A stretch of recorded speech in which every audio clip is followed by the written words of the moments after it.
Hello friends, नमस्कार। Krishna's academy में एक बार आपका फिर से स्वागत है। कैसे हैं आप लोग? उम्मीद करता हूं कि आप सब लोग स्वस्थ होंगे और कुशल से होंगे। तो पिछली क्लास में हमने स्टडी किया था कि मेंडल ने कौन कौन से एक्सपेरिमेंट किए थे, उनके क्या कंक्लूजन निकाल के दिए थे और ये बताया था कि जो पॉस्टुलेट्स थे उनकी संख्या 4 थी।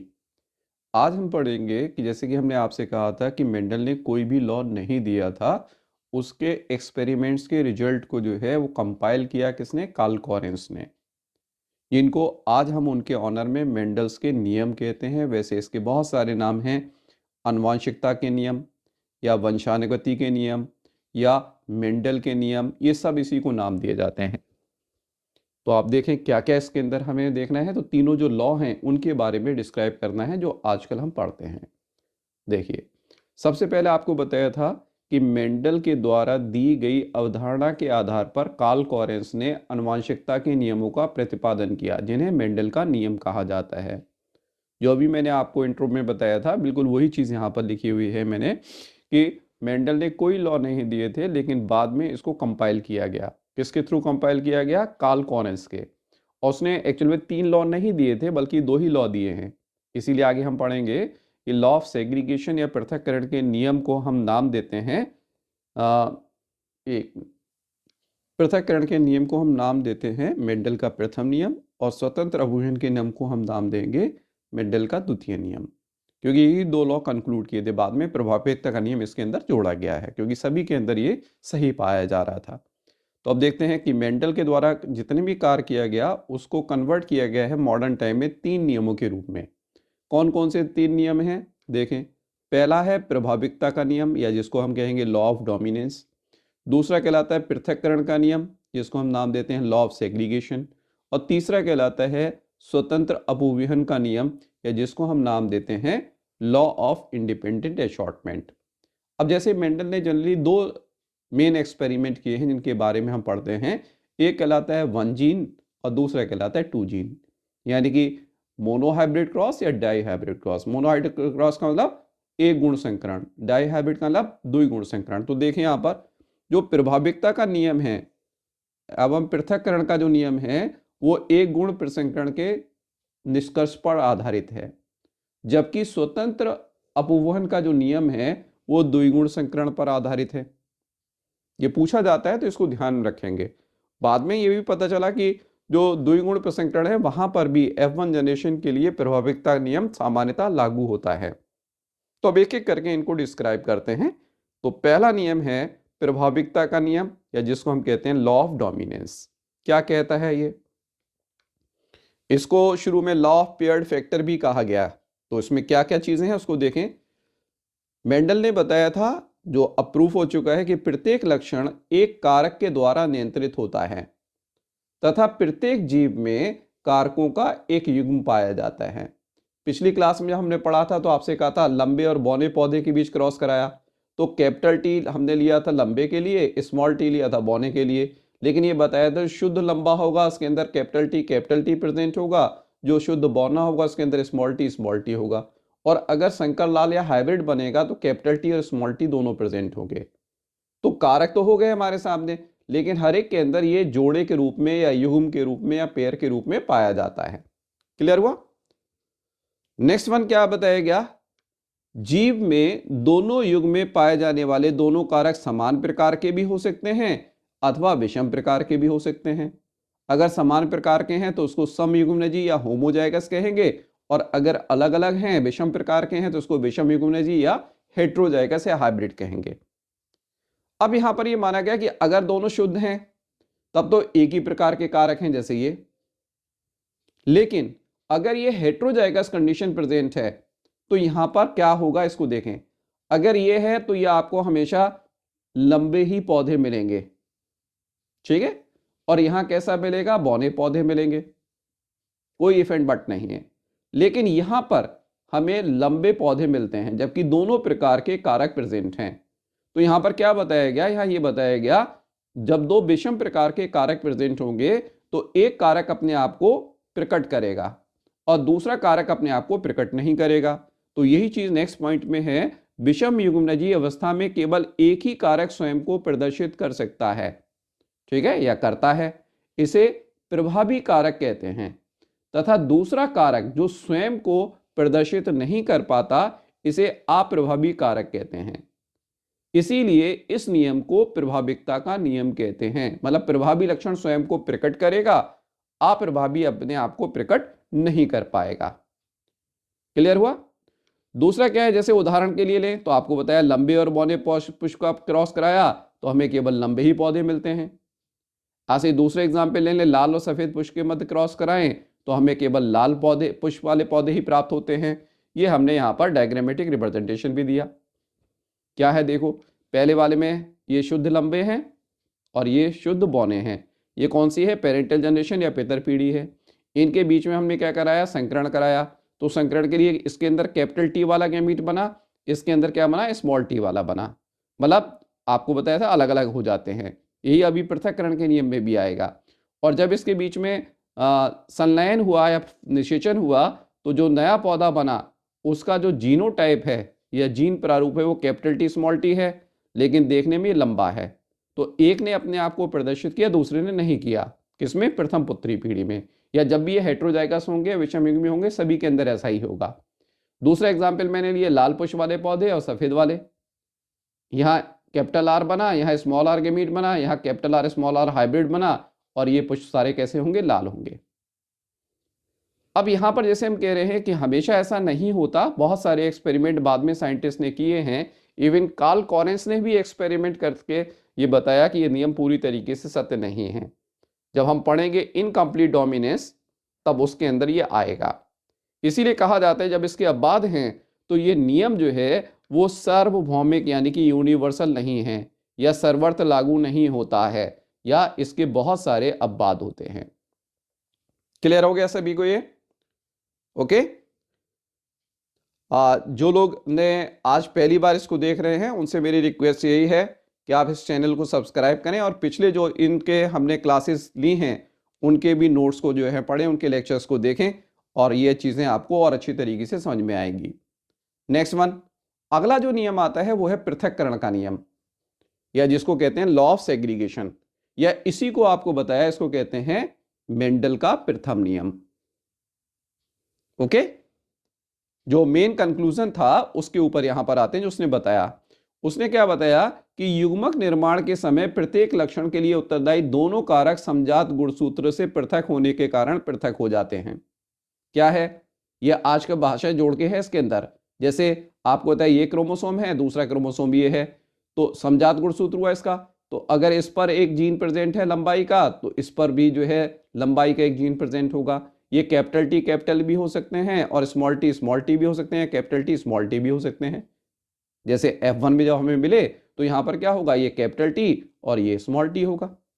और जब गैमीट बनेंगे, युग्मक का जब निर्माण होगा, तो ये क्या करेंगे, एक एक में चला जाएगा, दूसरा दूसरे में चला जाएगा। तो ये लाइन यहाँ कह रहा है कि युग्मक का निर्माण करते हैं और एक युग्मक में केवल एक ही कारक उपस्थित होता है, दो नहीं जाते।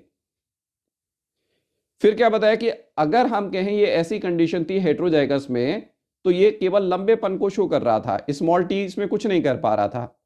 लेकिन जब ये गैमीट्स बनते हैं तो इसमें एक ही जाता है। तो जब विषम युग्मी अवस्था में साथ रहने पर भी कारक आपस में मिश्रित नहीं होते, बल्कि कहें ये शुद्ध रहते हैं। इसीलिए जब भी अप्रभावी कारक को समयुग्मजी होने का मौका मिलता है तो इस स्वयं को प्रदर्शित कर देता है। अभी देखेंगे जो बना है, आप पहले भी पढ़ चुके हैं तो आपको पता चल जाए कैसे होगा ये। इसीलिए इस नियम को यानी कि पृथक्करण के नियम को हम युग्मकों की शुद्धता का नियम या law of purity of gamete भी कहते हैं। क्लियर हुआ? नेक्स्ट, अब जो F1 पीढ़ी में हमें संकर पौधे हाइब्रिड प्लांट मिले हैं, ये दो अलग अलग प्रकार के युग्मक बनाएंगे जो आपके सामने यहां ऊपर मैंने बनाए हैं, ठीक है, जिसमें विपरीत प्रकार के कारक उपस्थित होते हैं, कैपिटल टी और स्मॉल टी। यह निषेचन के द्वारा युग्मनज का निर्माण करते हैं तथा इससे F2 पीढ़ी में प्रभावी और अप्रभावी लक्षण दोनों प्रकार के पौधे प्राप्त होते हैं। यानी कि जो हाइब्रिड है वो टूट गया, हाइब्रिड सारे लंबे थे, अब ये टूट गया, ब्रेक हो गया, लंबे और बौने दोनों प्रकार के पौधे प्राप्त हो रहे हैं। इसीलिए इसको संकर के विखंडन का नियम यानी कि law of splitting of hybrid भी कहा जाता है। बहुत सारे लोगों ने ये टर्म यूज किया है। और जब स्प्लिटिंग होती है, दोनों प्रकार के पौधे प्राप्त होते हैं, तो लक्षण प्रारूप के आधार पर इनमें 3:1 का अनुपात और जीन प्रारूप के रूप में 1:2 का 2:1 का अनुपात होता है, 1:2:1 का अनुपात होता है। यहां पर दे रखा है वही पूरा F1 से स्टार्ट ना करके ये पूरा चार्ट जो आपके एनसीईआरटी के अंदर गिवन है उसी को मैंने यहाँ पर लिया है कि हम शुद्ध लंबे और शुद्ध बौने पौधे के मध्य संकरण कराएं। यह इसकी जनक पीढ़ी हो गई या कैसी हो गई, पितर पीढ़ी हो गई। तो इससे कैपिटल टी और कैपिटल टी वाले बने गेमीट और बौने वाले से स्मॉल टी वाले बने, तो सारे के सारे पौधे कैपिटल टी और स्मॉल टी वाले यानी कि हाइब्रिड हो गए। और केवल एक ही हमें लक्षण यहाँ पर अपियर होगा और कौन सा होगा, लंबे। जैसे ये भी लंबा है और ये भी लंबा है, सारे कैपिटल टी स्मॉल टी वाले कैसे होंगे, केवल लंबे होंगे, कोई भी बौना पौधा हमें यहाँ नहीं मिलेगा। ये प्रभाविकता का नियम था। लेकिन जब इन्हीं पौधों के मध्य में हमने स्वयं परागण कराया तो अब इनसे दो प्रकार के गेमीट बने। इससे कैपिटल टी स्मॉल टी, मान लो ये हमारे पास नर युग्मक हैं, ये मान लीजिए मादा युग्मक है, तो कैपिटल टी स्मॉल टी। तो अगर ये और ये मिलेंगे तो कैपिटल टी स्मॉल टी बनेगा। ओके, ये और ये मिलेंगे तो ये बनेगा कैपिटल टी स्मॉल टी। अब दूसरे वाले गेमीट को ले ले, ये अगर मान लीजिए इससे मिलेगा तो क्या बनेगा, कैपिटल टी स्मॉल टी, और ये इसके साथ अगर मिलेगा तो स्मॉल टी। तो जब ये आपको बताया अभी मैंने कि जब भी आप प्रभावी लक्षण को समयुग्मिकी होने का मौका मिलेगा ये अपना कैरेक्टर शो करेगा, मतलब ये अपना कैरेक्टर भूलता नहीं है, इसमें कहीं कोई मिश्रण नहीं होता, इसीलिए यहां पर ये बौनापन को शो करेगा। और इसी कारण से हम इस लॉ को क्या नाम दे रहे हैं, law of purity of gamete कहते हैं। और तीनों लॉ में इकलौता यही एक लॉ है या नियम है जो सार्वभौम है या यूनिवर्सल है और इसका कोई भी अपवाद नहीं होता। ये क्वेश्चन पूछा जाता है कौन सा लॉ यूनिवर्सल है, तो आप याद रखें केवल लॉ ऑफ सेग्रीगेशन या law of purity of gamete या law of splitting of hybrid, ये कैसा है, यूनिवर्सल है। क्लियर हो गया। तीसरे और लास्ट नियम पर आते हैं और वो क्या है, वो नियम है स्वतंत्र अभूवहन का नियम या लॉ ऑफ इंडिपेंडेंट एशॉर्टमेंट। इसको मेंडल का द्वितीय नियम कहा जाता है। ठीक है, ऐसा मत करिएगा तीनों नियम के हिसाब से हम कहें पहला प्रभाविकता का, दूसरा जो है वो पृथक्करण का और तीसरा जो है वो स्वतंत्र अभूवहन के नियम के हिसाब से आंसर दें। नहीं, याद रखना है दूसरे को हम पहला कहते हैं सीक्वेंस के हिसाब से और तीसरे को हम दूसरा कह रहे हैं, क्योंकि कार्ल कॉरेंस ने पहले यही दो कंक्लूजन दिए थे। ओके, नेक्स्ट वन देखें आप, इसमें क्या होता है, ये डाइहाइब्रिड क्रॉस के लिए होता है। ऊपर आपको बताया कि इसका निष्कर्ष कहां से निकला है, डाइहाइब्रिड से। तो इसमें क्या बताया, इस नियम के अनुसार एक से अधिक लक्षण के युग्म के युग्मक कारकों का युग्मनज में पुनर्संयोजन किसी अन्य लक्षण के युग्मक कारकों के पुनर्संयोजन से स्वतंत्र रूप से होता है। मतलब दोनों एक दूसरे के इंडिपेंडेंट हैं। जैसे यहां पर देखें, हमने यहां क्या लिया, एक कैरेक्टर है गोल बीच का आकार और दूसरा है पीला जो बीच का रंग है। इधर भी आकृति कैसी है, झुर्रीदार, और ये कैसा है, हरा है। क्लियर। तो आप देखेंगे कि अब आगे चल के भाई इससे तो gamete capital R capital Y वाला बनेगा, इससे small R small Y. F1 generation में यहां पर लॉ ऑफ डोमिनेंस यानी कि प्रभाविकता का नियम लागू होगा और गोल और पीले बीज वाले पौधे ही हमें मिलेंगे। लेकिन अब क्या होगा, जब से गेमीट बनेंगे तो ऐसा नहीं होगा कैपिटल आर कैपिटल वाई बने और इससे स्मॉल आर स्मॉल वाई बने, बल्कि हमें चार प्रकार के गेमीट मिलेंगे, capital R capital Y, small R capital Y, capital R small Y, small R small Y. और इन सब की परसेंटेज आपको बताई थी पिछली क्लास में, क्या होगा, सब इक्वल होंगे, इक्वल के हिसाब से 25% हर एक का होगा, 25% ईच को जो है ये फॉर्म करेंगे। अब इसमें भी कोई भी किसी के साथ जो है वो फर्टिलाइजेशन कर सकता है। जैसे वहां पर दो गेमीट थे, दो टाइप के गेमीट थे, इसीलिए दोनों के चांसेस 50-50% थे। यहां पर इनके चांसेस, मतलब अगर ये गेमीट है तो इसके इन सबसे फ्यूज करने के चांसेस 25% हैं, और कोई भी रेंडमली किसी के साथ फ्यूज कर सकता है। और एक कैरेक्टर का जो भी हम पढ़ेंगे कि क्या कहते हैं एशॉर्टमेंट होता है, या एक तरीके से सिंपल से भाषा में समझे पृथक्करण होता है, वो दूसरे पर बिल्कुल भी निर्भर नहीं करता। यानी कि कोई भी युग्मक कारक किसी भी अन्य युग्मक कारक के साथ संयोजित हो सकता है। और इसी की वजह से क्या होता है, नए नए संयोजन उत्पन्न होते हैं जिसको हम कहते हैं रिकॉम्बिनेंट्स बनते हैं। जैसे यहाँ देखें, ये वाला और ये कैपिटल आर कैपिटल वाई और स्मॉल आर स्मॉल वाई, ये पेरेंटल कॉम्बिनेशंस हैं। लेकिन ये पेरेंट के पास नहीं थे, ये दो पेरेंट के पास नहीं थे, ये नए बने हैं कि कैपिटल आर के साथ स्मॉल वाई भी जा सकता है, स्मॉल आर के साथ कैपिटल वाई भी जा सकता है। ये क्या बने? रिकॉम्बिनेंट्स बने। इसी वजह से क्या हुआ कि हमें जो पौधे प्राप्त हुए उन पौधों के अंदर आप देखेंगे ये तो पेरेंटल हो गया, लेकिन ये रिकॉम्बिनेंट्स हमें मिला, गोल के साथ जो है हरा रंग मिला जबकि पेरेंट में नहीं था। ऐसे पीले के साथ झुर्रीदार भी हमें मिले, तो ये क्या है? रिकॉम्बिनेंट्स हैं। और पेरेंट और रिकॉम्बिनेंट्स के मध्य लक्षण प्रारूप का अनुपात क्या होता है? 9:3:3:1, 9:3:3:1, या जीन प्रारूप के आधार पर होता है 1:1, 1:2:1, 2:4:2 और 1:2:1 का अनुपात होता है। इसको जल्दी से शॉर्ट में याद करने की अगर कोशिश करेंगे तो 1:1, 2:4:2, 1:1 से हिसाब आप याद कर सकते हो।